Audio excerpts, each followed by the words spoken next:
Olá, meus amigos, tudo bem? Vamos começar o estudo da lei que instituiu o pacote anticrime e, no que toca a mim, couberam dois temas.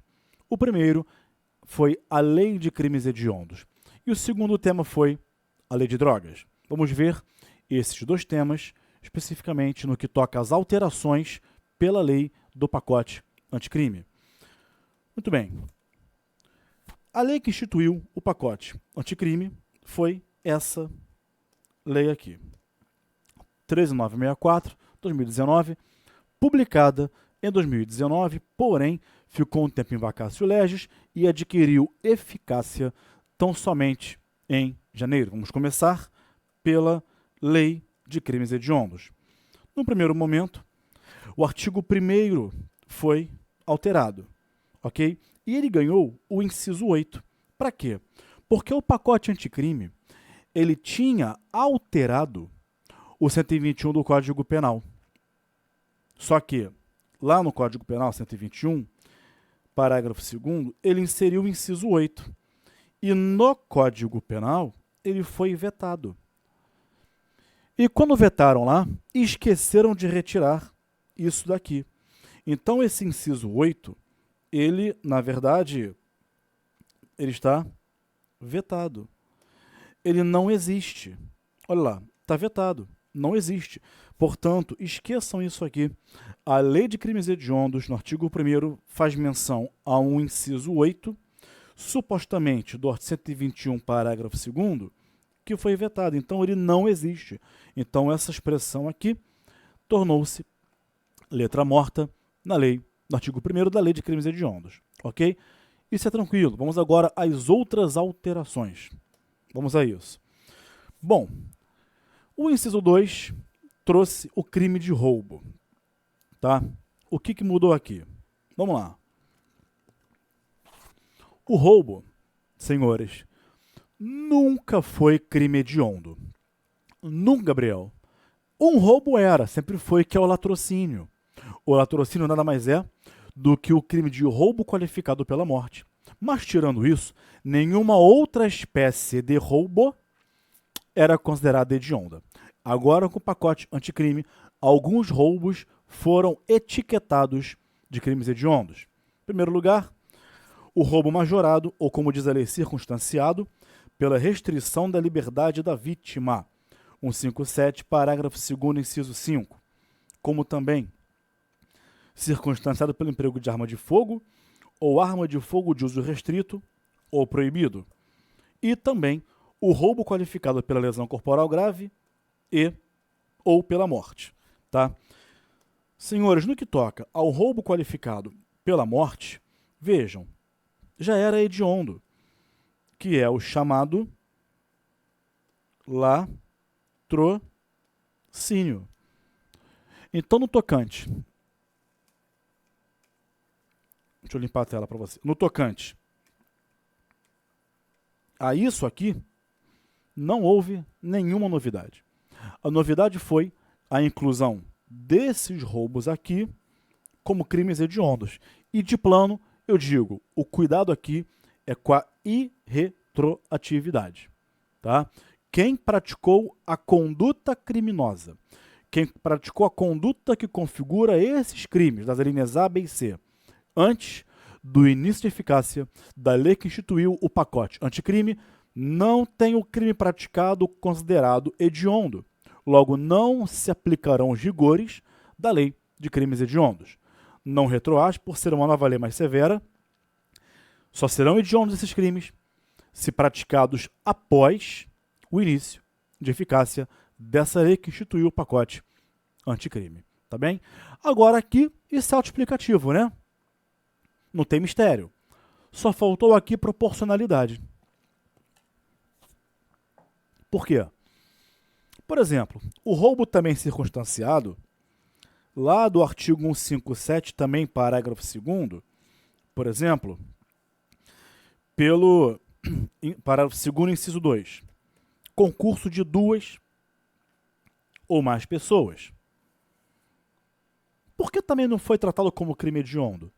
Porque o roubo com emprego de arma de fogo e aquele praticado em concurso de pessoas não é. Tudo bem, tem uma arma de fogo. Por que aquele roubo que gera uma lesão corporal grave é hediondo e os outros não são? Eu acho que seria mais adequado o legislador considerar todos os tipos de roubo hediondos, porque todos têm violência ou grave ameaça à pessoa. São crimes graves, tá bem? Mas aqui, pelo princípio da legalidade, e como o critério adotado foi o critério legal para a definição dos crimes hediondos, só são hediondos os crimes que a lei disser serem hediondos. Então, embora tenha faltado aqui proporcionalidade ao legislador, é o que está na lei. Os outros roubos não são hediondos, tá? No inciso 3, temos a extorsão qualificada pela restrição da liberdade da vítima, ocorrência de lesão corporal ou morte. E aqui, a lei fala 158, parágrafo 3º. De novo, o critério adotado pela lei de crimes hediondos é o critério legal. Só a lei pode dizer os crimes que são hediondos. Certo? Como é que era a redação do inciso 3 antes da alteração pelo pacote anticrime? Vamos lá. A alteração era assim, olha. Deixa eu abrir aqui. Para você entender o problema. Estava assim, ó. Extorsão qualificada pela morte, artigo 158, parágrafo 2º. Então a redação era essa. Ó. Vou colocar a redação aqui embaixo.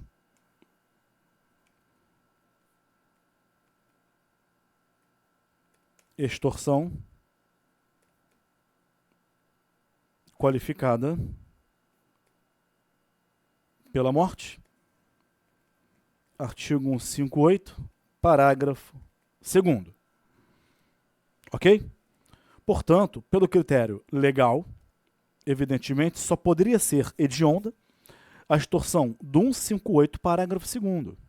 Tá? E existem duas extorsões qualificadas pela lesão grave ou pela morte. A do 158, parágrafo 2º e a do 158, parágrafo 3º. O parágrafo 3º foi inserido em 2009 para tipificar, segundo a própria ementa da lei, o chamado sequestro relâmpago, mas que sempre foi extorsão. Tá bem? Qual era o problema? Como o critério era o critério legal, só a lei pode dizer o crime que é hediondo.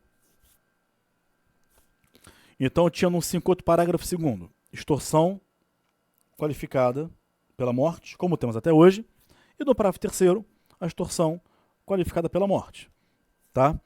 A pergunta é, antes do pacote... Esquece isso aqui. Vou chegar lá. Esquece isso por enquanto. Tá? Antes do advento do pacote anticrime, qual era a extorsão que era crime hediondo? Essa aqui. Parágrafo 2º. Havia uma discussão se a do parágrafo 3º, também qualificada pela morte, era hedionda. E eu prevaleci em doutrina que não. Por quê? Porque o critério é o critério legal e o artigo 158, o artigo 1º da Lei de Crimes Hediondos, melhor dizendo, o artigo 1º da Lei de Crimes Hediondos, inciso 3, só fazia menção ao parágrafo 2º. Olha a redação antiga. Não fazia menção ao parágrafo 3º.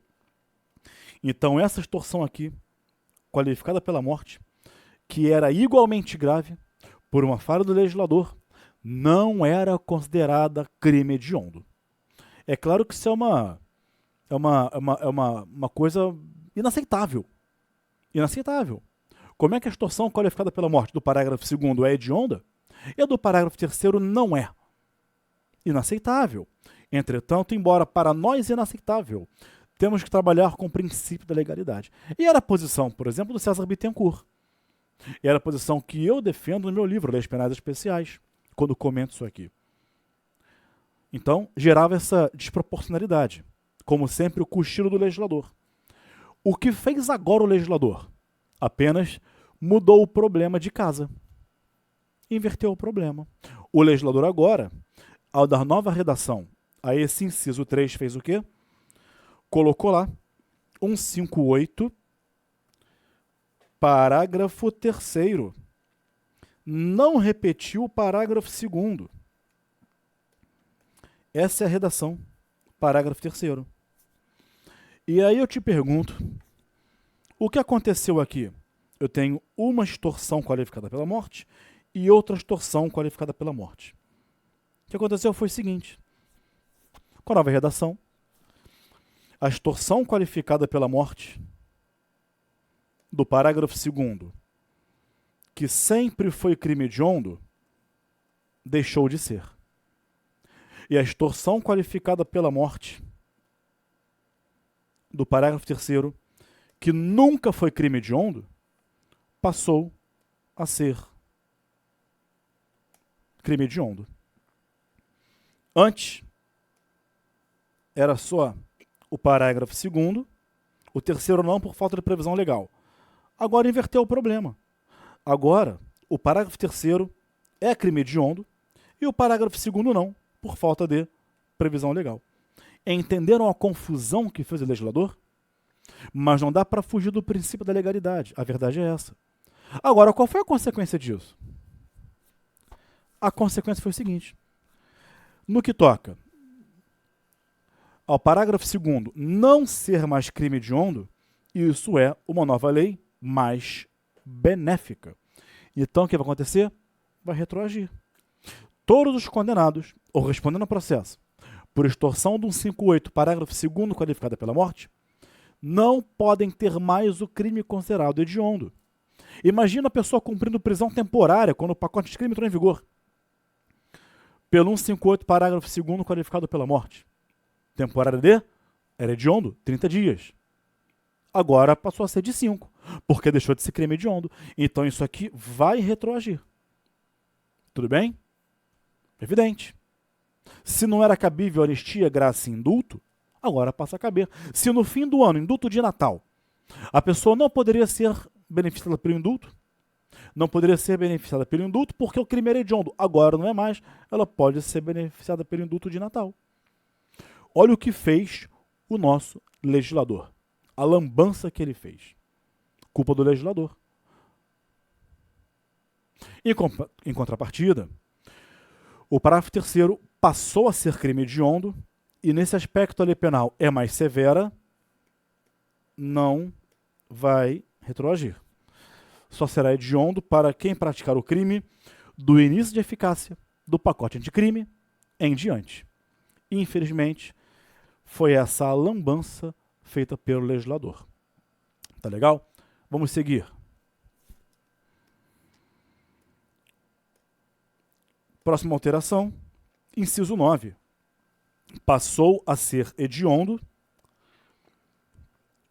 o crime de furto qualificado pelo emprego de explosivo ou artefato análogo que causa perigo comum. Aquele do 155, parágrafo 4º A. Qual é o cuidado? Não vai retroagir. Não era hediondo. Passou a sê-lo, não retroage. Agora, uma questão.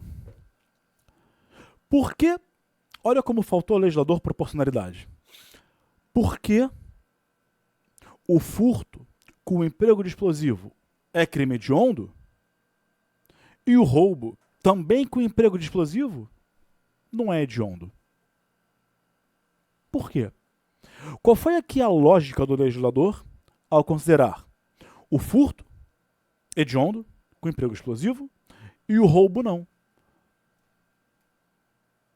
Que inclusive é mais grave, ou seja, se o mais grave é hediondo, né? Quer dizer, se o menos grave é hediondo, que é o furto, com muito mais razão, o mais grave, o roubo, também ser considerado hediondo. E, no entanto, o legislador, papou mosca, não considerou o roubo hediondo. Só aqueles roubos lá. Esses aqui, olhem. Lembram deles? Esses aqui.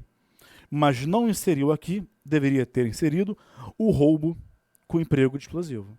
Se o furto é, deveria também o furto ser. Desculpa, se o furto é, deveria também o roubo ser. Tá legal? Vamos prosperar. Aí vem o parágrafo único do artigo 1º e ganha essa redação aqui. Considera-se também hediondos. Inciso 1. Genocídio já era hediondo. Mudou nada. E aí passam a ser hediondos também os crimes dos incisos 2, 3, 4 e 5. Posse ou porte de arma de fogo de uso proibido. O artigo 16. O crime do artigo 17 da Lei de Armas, comércio ilegal de arma de fogo. E o tráfico internacional de arma de fogo. E o crime de organização criminosa quando direcionado à prática de crime hediondo ou equiparado. Esses crimes passam a ser hediondos, que não eram. Não eram. O que era o inciso 1. Os demais não. Então o inciso 1 não muda nada. Mas o que muda nos demais? Em primeiro lugar, inciso 2. Bom, passa a ser hediondo o artigo 16. Todo ele ou só o caput? Essa discussão já existia mesmo antes do advento dessa lei. E eu sempre disse, e agora o STJ disse, acabou de dizer também, que todo o artigo 16 é hediondo. O STJ, essa discussão existiu quando ele foi alterado, quando houve alteração aqui do parágrafo único do artigo 1º da Lei de Crimes Hediondos por uma lei de 2017. Tá? Portanto, todo o 16 é hediondo, não só o caput. Tá bem? E aqui tem mais um problema. Qual? O pacote anticrime alterou o artigo 16 do Estatuto do Desarmamento. E ao fazê-lo, criou uma distinção entre arma de fogo de uso restrito e proibido. A arma de fogo de uso restrito está no 16 caput. De uso proibido está no 16 parágrafo 2º. Então, arma de fogo de uso restrito é uma coisa, de uso proibido é outra. E os decretos vão trazer a diferença. O 16 caput ficou com a arma de fogo de uso restrito, que a pena é de... Não mudou, já era 3 a 6. Se a arma de fogo for de uso proibido, é de 4 a 12, a pena é maior. Então, nitidamente, houve essa distinção. Qual foi o problema aqui? Antes do pacote anticrime,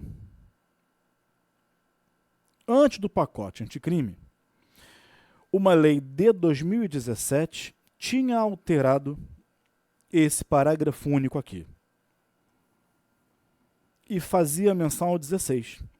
Só que naquela época o 16 não fazia distinção ainda em uso restrito e proibido. Era a mesma coisa. Então, a partir de 2017, com aquela lei do fim do ano de 2017, todo 16 passou a ser hediondo, certo? Tanto em relação ao de uso restrito quanto proibido. Tá? O que aconteceu? Agora, com o pacote anticrime, só é hediondo a posse ou porte de arma de fogo de uso proibido. Ou seja, 16, parágrafo 2º. Certo?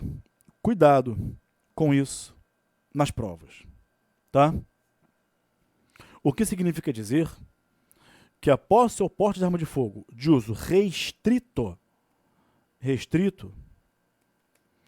deixou de ser hediondo. Porque a lei fala expressamente, uso proibido. Tá?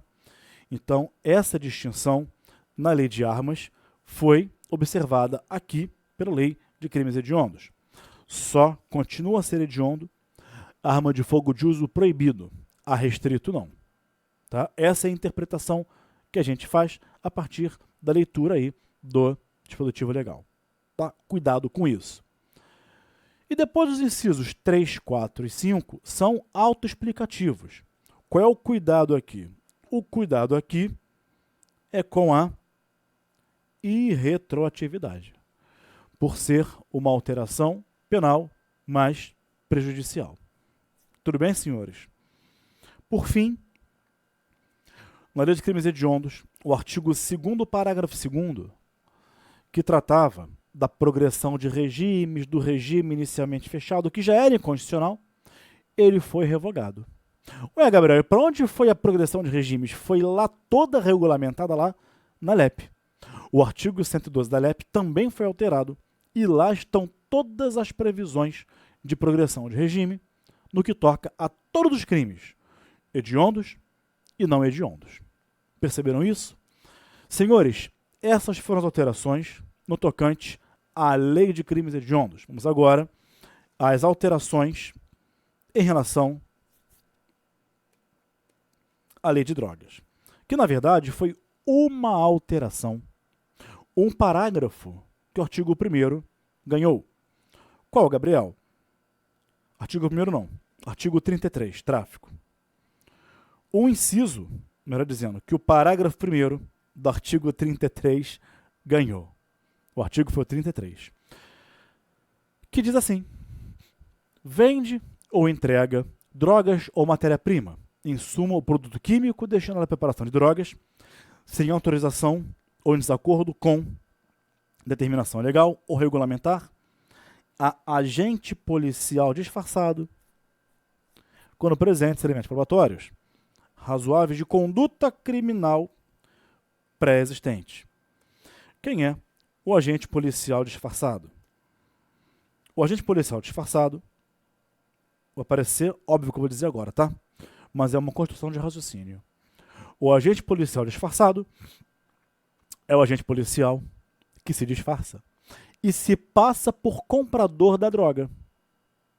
Ele vai até a boca de fumo, local vulgarmente chamado, onde se vendem drogas, e tá aí, quero comprar. Não é isso? Quanto de quanto? Cocaína, 10 gramas. Ele se disfarça, tá? E aí, olha para a tela. Vende, entrega drogas, matéria-prima, etc. a essa pessoa. Isso aqui veio para evitar eventual tese de flagrante, o quê? Preparado. Veio para evitar tese de flagrante preparado. O policial se disfarçou, foi lá para comprar droga, o traficante vendeu, e isso é flagrante preparado. Súmula 145 do Supremo Tribunal Federal. Não há crime quando a preparação do flagrante pela polícia torna impossível sua consumação. Para evitar qualquer alegação de flagrante preparado, o legislador fez essa previsão. Mas vejam vocês, onde que ele vai conseguir evitar a alegação de flagrante preparado? Aqui, ó. Presente elementos probatórios razoáveis de conduta criminal pré-existente. Ou seja, o agente policial só irá se disfarçar e se passar por comprador de droga, consumidor, usuário para comprar droga ou produto químico destinado à preparação, etc., quando ele tiver elementos de prova de conduta criminal pré-existente. Ou seja, ele não levou, por exemplo, o traficante a praticar um crime. Aquele traficante já tinha histórico criminal. Ele já praticava aquele crime antes, várias vezes. E não são indícios, diz a lei, elementos de prova. Não são meros indícios. Elementos probatórios razoáveis de conduta criminal pré-existente. E isso evita qualquer alegação de flagrante preparado. Ou seja, o policial não preparou o flagrante para o traficante. Ele já praticava esse crime. O policial se disfarçou e foi comprar droga para prendê-lo em flagrante. Então essa prova, repito, de conduta criminosa pré-existente afasta qualquer alegação de hipótese de flagrante preparado.